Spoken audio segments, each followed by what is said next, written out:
नमस्कार, SPN 9 news में आपका स्वागत है। मैं हूं आपके साथ दिनेश कुमार। बिहार की राजनीति में दो ऐसे चेहरे जिनकी राजनीतिक प्रक्रिया और उनका राजनीति करने का तरीका एक दूसरे के समानांतर नजर आता है, जिनमें बात करें यहां पर चिराग पासवान और तेजस्वी यादव। दोनों ऐसे राजनेता हैं जो अभी युवा हैं और दोनों राजनेताओं के लिए ये एक अहम महत्वपूर्ण वक्त है। ऐसे में एक तरफ प्रधानमंत्री नरेंद्र मोदी साफ तौर पर खुले मन से कहते नजर आए कि तेजस्वी बाबू को जेल की सलाखों के पीछे जाना पड़ेगा, तो वहीं चिराग पासवान उनकी इस बात पर कहीं ना कहीं सहमति जताते हुए नजर आए। प्रधानमंत्री के दावे पर यहां तेजस्वी यादव पर करारा हमला भी किया गया। चिराग पासवान ने कहा कि तेजस्वी यादव उनके परिवार ने बड़े बड़े घोटाले किए हैं और ऐसे में अब जेल की सलाखों के पीछे जाना पड़ेगा। सुनिए चिराग पासवान तेजस्वी यादव को लेकर क्या कुछ कहते नजर आ रहे हैं। जमीन लिए कोई एक आदमी को बता दें तो मैं फिर भाई हमको बताने की क्या जरूरत है, आपके ऊपर तो केस चल रहा है, ऑलरेडी मामला कोर्ट में है। कोर्ट में आपके ऊपर इस मामले को लेकर ही लैंड फॉर जॉब इसी नाम से ना केस चल रहा है, तो ऑलरेडी मामला कोर्ट में है। और भाई ये बात तो किसी से छुपी नहीं ना कि 90 के दशक में क्या क्या चीज़ें होती थी, कैसे लोगों की ज़मीनें हथियाई जाती थी, कैसे दुकानों को तोड़कर सामानों को अपनी गिरफ्त में लिया जाता था। 90 का दशक, मेरे भाई उस वक्त छोटे रहे होंगे, नहीं इनको याद होगा, उस वक्त इनकी उम्र कम होगी, बट उनका बड़ा भाई होने के नाते मुझे वो 90 का दशक अच्छे से याद है। और मेरी पीढ़ी के और मुझसे पिछली पीढ़ी के, ये जेनजी वालों को शायद उतना नहीं इस बात की जानकारी होगी, बट जो भी अपने माता पिता इनसे पूछेगा तो उनको पता चलेगा कि वो 90 का दौर क्या था और क्यों हमारे प्रदेश से इतनी भारी संख्या में पलायन हुआ। चिराग जी, तेजस्वी यादव ये भी कह रहे हैं कि 5 लाख नौकरियां जो दिया है उसमें से किसी को पकड़ करके लाए जिससे जमीन लिया हो या पैसा लिया। भाई मैं इसी का ही तुम्हें जवाब दे रहा हूँ कि भाई ये मामला तो ऑलरेडी कोर्ट में चल रहा है ना। कोर्ट में तमाम बातें आपको सिद्ध करना है कि आप इनोसेंट हैं। वो लोग तो इल्ज़ाम लगा ही रहे हैं जिन लोगों की ज़मीन आपने ली। ऐसे में अब बिहार की जनता पुनः आपके इस बहकावे में नहीं आने वाली। तेजस्वी यादव बार बार कह रहे हैं कि गुजरात से ज्यादा सांसद बिहार ने दिया, 40 में से 39 सांसद दिया, लेकिन विकास सिर्फ गुजरात का हुआ, बिहार को उन्होंने क्या दिया? भाई इनको नहीं दिखेगा, बिहार का विकास इनको नहीं दिखेगा। और आज तो खैर बिहार में ये हम लोग के लिए सौभाग्य की बात है कि एक लंबे समय के बाद पुनः डबल इंजन की सरकार मिली है। उत्तर प्रदेश इनको नहीं दिखता, बगल का राज्य।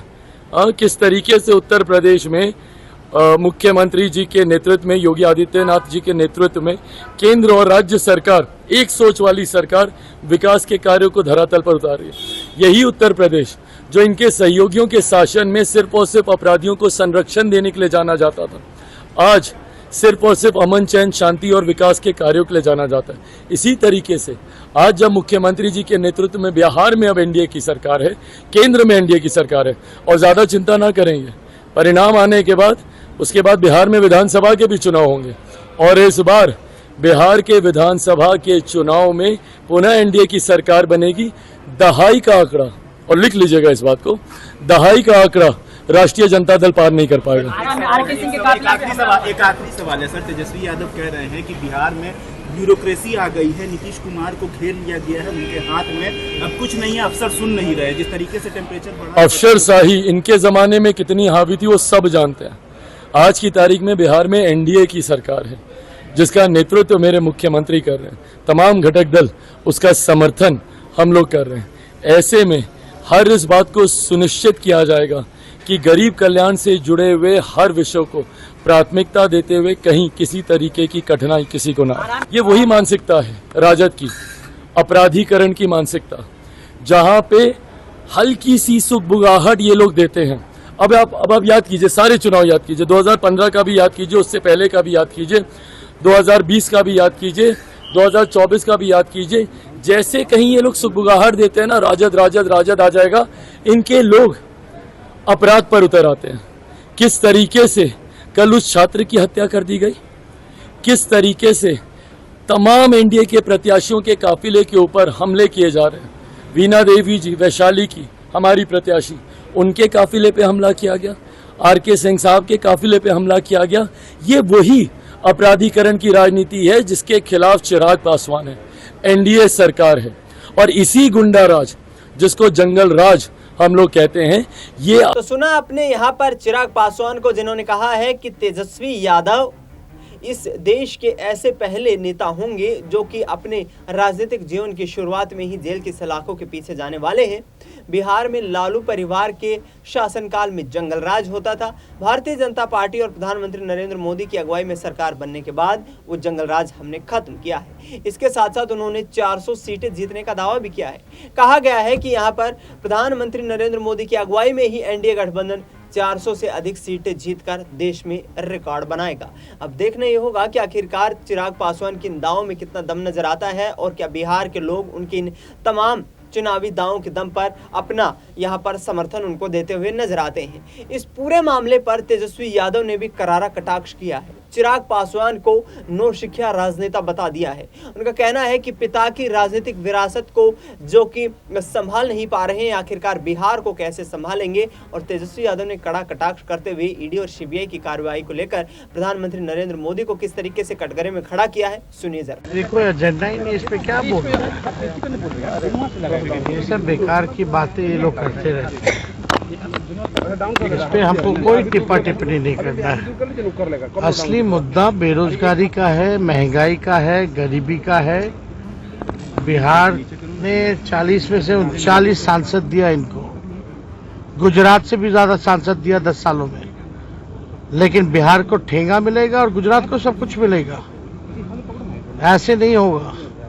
इसलिए बिहार की जनता इस बार सबक सिखाएगी। योगी आदित्यनाथ कल आए थे, उन्होंने कहा था कि ये मतलब ये चुनाव जो है दिल्ली में सत्ता में वही बैठेगा जो राम भक्त होगा, राम विरोधी नहीं। कौन नहीं है? कौन नहीं है?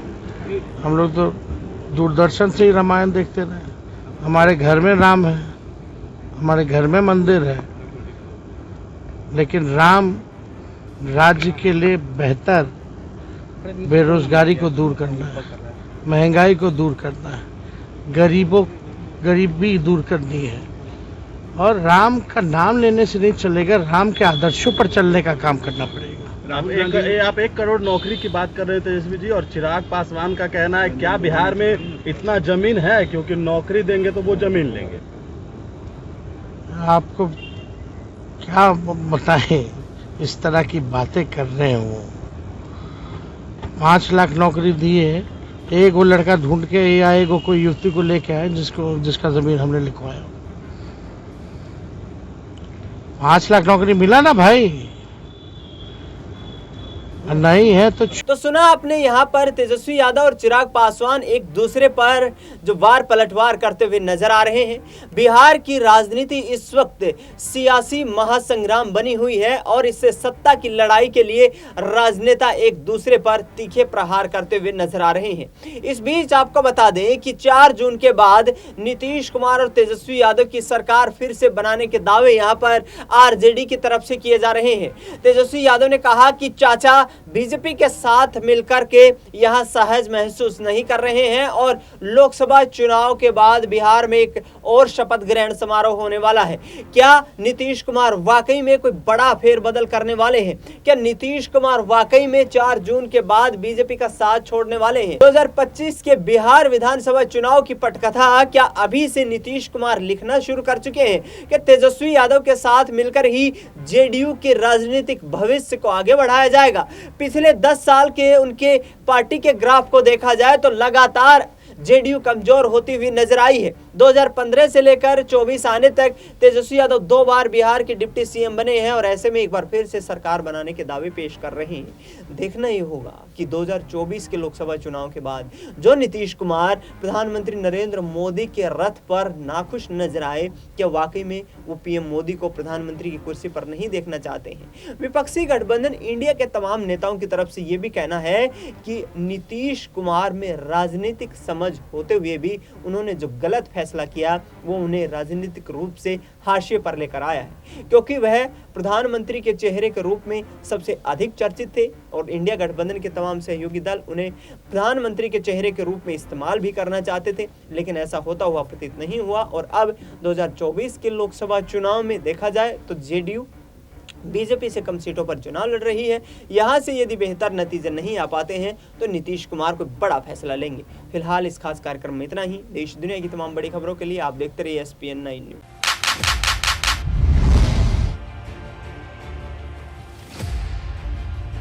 देश की जनता ने किसे सौंपी सत्ता की चाबी? चुनाव के बाद अब है सटीक आंकड़ों की बारी। जनता से जाना किस तरफ है उनका विचार। बनने वाली है देश में अब की बार किसकी सरकार? देखिए सबसे सटीक एग्जिट पोल 1 जून शाम 6 बजे से सिर्फ SPN 9 न्यूज पर।